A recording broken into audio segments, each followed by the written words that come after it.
Hello and welcome back to Small Market REI. This is David Dean and my co-host Travis Goodwin, and today's topic is going to be about mentors. We're trying to find ways to kind of hack the business and help you as a new investor get started. And I can't think of any way, anything, anywhere, anyhow to make you more successful faster than finding a quality mentor in the market. And as they say, be careful who you take advice from. So all of my life, I've always tried to take advice from people that are at or have been where I want to be. And it's just that simple. Don't take advice from anybody else. Don't fall for the scams and the get rich this and that and this. And find people that's doing what you want to do, and they're doing it every day, or they have done it. And you won't go wrong by listening to those people. Okay, so anyway, speaking of mentors, that would be my biggest suggestion starting right out. So Travis, tell us about finding a mentor and what that means to you and has meant to your business and the people you've been around through the years. Yeah, thanks for having me, David. I think this is a very important topic. Because like as we mentioned in previous episodes, we talk about, Rich Dad, Poor Dad, and we talk about all these resources on the internet that we can learn all of this stuff. Yes. The problem is though, we're doing it, we're on an island by ourselves, right? And we're like, hey, we're trying to do everything ourselves. We're like, oh, well, we tonight there's a storm coming. We need to gather food. We need to gather shelter. You're doing it all on your own. There's no guidance, no direction when you're just learning from a book or learning from YouTube. You can make a lot of mistakes. So if you want to avoid all those mistakes and learn from someone else's, that's when a mentor comes in. There's many of them out here. Some of them cost lots of money. Some of them will cost you hardly anything. Maybe a equity percentage in a deal, or maybe they're just looking out for you. I found a lot of my mentors in different ways. Some just from doing deals with them, and building relationships as human beings. Sometimes I pay the ticket and I'll pay somebody to learn how to get to the next level, or you know, that's what I do, David. I think it's very important that you're not out here on that island by yourself. It can get lonely, and when things get difficult, you want to give up a lot quicker. Yeah, yeah, definitely. Well, if you've got that mentor along the way that can kind of pick you up when you get knocked down, and trust me, as in any business, particularly in the real estate business, which is an apex business, you're going to get knocked down and knocked down often. And it like you say, it is inherently a lonely business.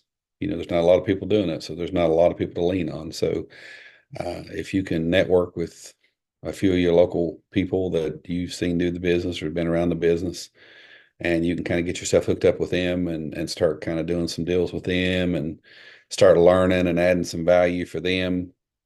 If you want to get a local person to help you, bring something to them. Don't say I want to take you to lunch, pick your brain. Mm-mm.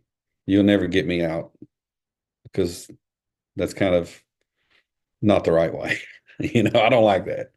But if you want to come and you want to add some value, maybe bring me some deals, you want to ride around with me, you know, stuff like that, I don't mind that. I'd be glad for you to ride along and do different things like that. So, and courses is another thing. You need to try to ingest as much information as you can along the way.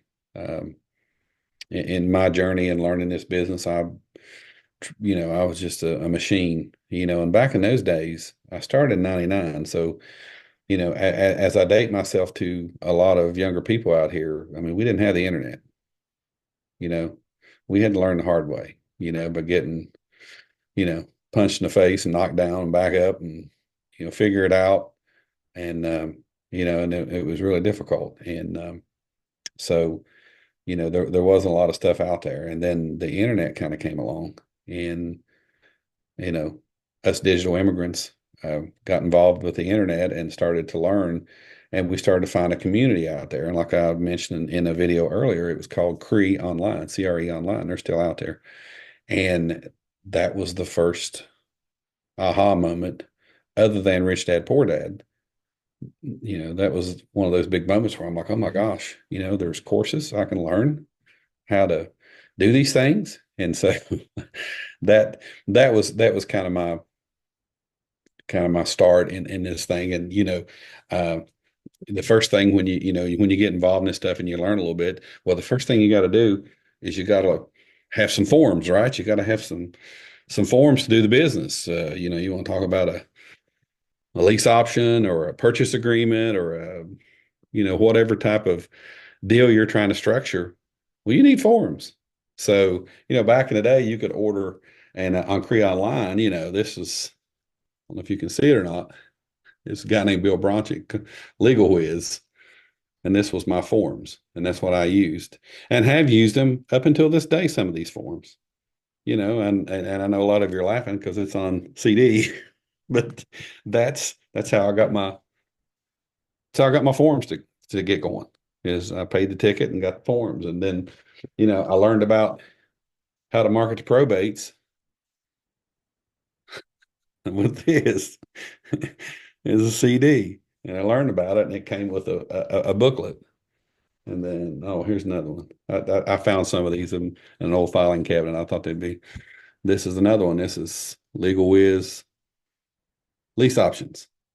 So, that this is the way we used to get our info is through those types of things. And you buy a book, maybe get a CD with it. At first, it was just a book. I even have courses with cassette tapes.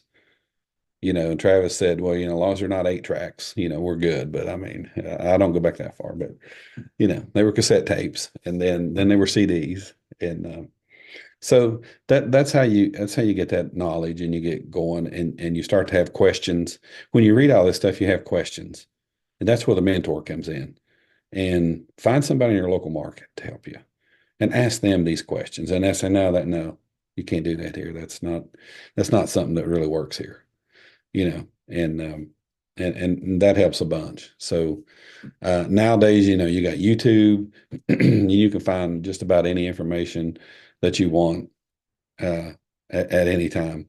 Back in those days, and this is another wormhole that we go down. I read a book, and some of you can check it out. Travis, I tell him this stuff, and he just looks at me like I've got, a horn growing out of my head. But there was a book called Deals on Wheels, and it was by a guy named Lonnie Scruggs.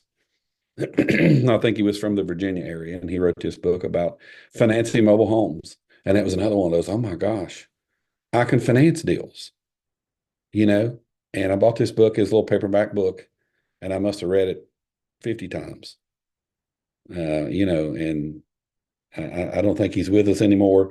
And I don't think the book is still in print, but it was just an eye-opening uh, book about financing and getting 10% interest and buying a mobile home for $6,000 on a rented lot in an RV park and getting permission to buy it and leave it on the lot, and then taking 2,000 down, you know, at 9, 10, 11% interest at, over 12 years. And I was just like, oh my gosh, this is the greatest stuff ever. And I really hadn't approached the business in that way to think about doing financing. So, that kind of got me going down the financing road. And so, through the years, I financed just about everything. Anything you can think of, I probably financed it at one point or the other.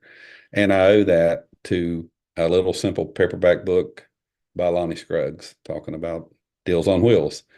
So, that's kind of a wormhole, but anyway, that came out of Cree Online and the list of information that they had back in those days. And a guy named Bill Bronchick, where I bought my forms, he was an attorney out in the Colorado area, and I think he still sells some stuff online. And he was doing subject to long, long before you see a lot of your current gurus that's talking about it. Bill was doing it a long time ago, and he had the forums and stuff and everything out there. So, yeah, that's kind of the evolution, my evolution, and the evolution of creative real estate and real estate investment education.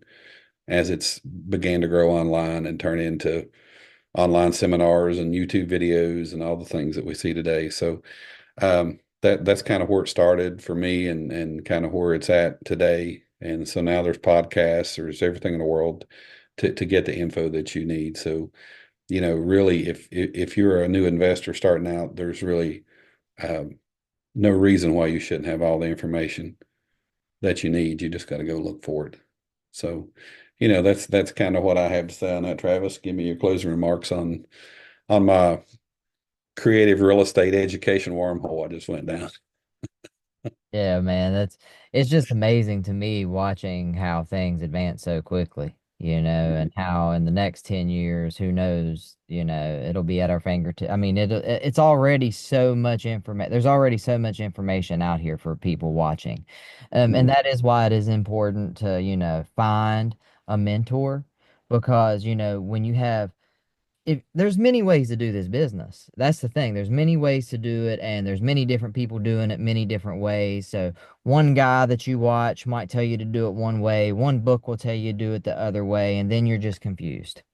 So Right. if you find one, like let's say you're looking to do mobile homes, if you find one guy in your local market that's out there doing mobile homes, you know, offer him to help find mobile homes, and in return, he's going to teach you the game and learn everything you can about mobile homes from that person. Then let's say you want to do apartments. Go find you somebody out here doing apartments and do the exact same thing. And in my opinion, that's the way to learn one on one with somebody who's doing it. YouTube's going to help you. It's going to inspire you. It's going to give you many ideas, but that mentor is going to help you execute those ideas.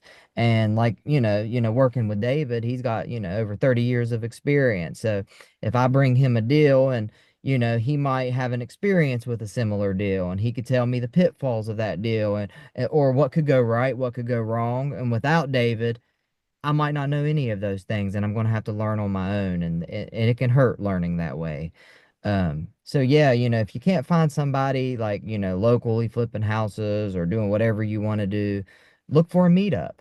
There's local meetups in these small even in the small markets. There might not be huge meetups, but there's going to be somebody there that might be able to guide you the right way. Yeah, meetups are a great thing, definitely. A lot of online groups and stuff. So yeah, there's a lot of info out there, a lot of data. So that's a good point talking about the meetups. That's a good way to really get to know people in your local market if in fact there is any meetups in your area. And maybe if there's not, maybe you start one. Maybe you find three or four people in the area that you didn't know about that had the same interest. And you guys kind of put your heads together and try to work together to find some deals. So anyway, well, that's episode number 5, talking about mentors, and we went down the education road there and some early beginnings of how to get education in the business, the way I done it.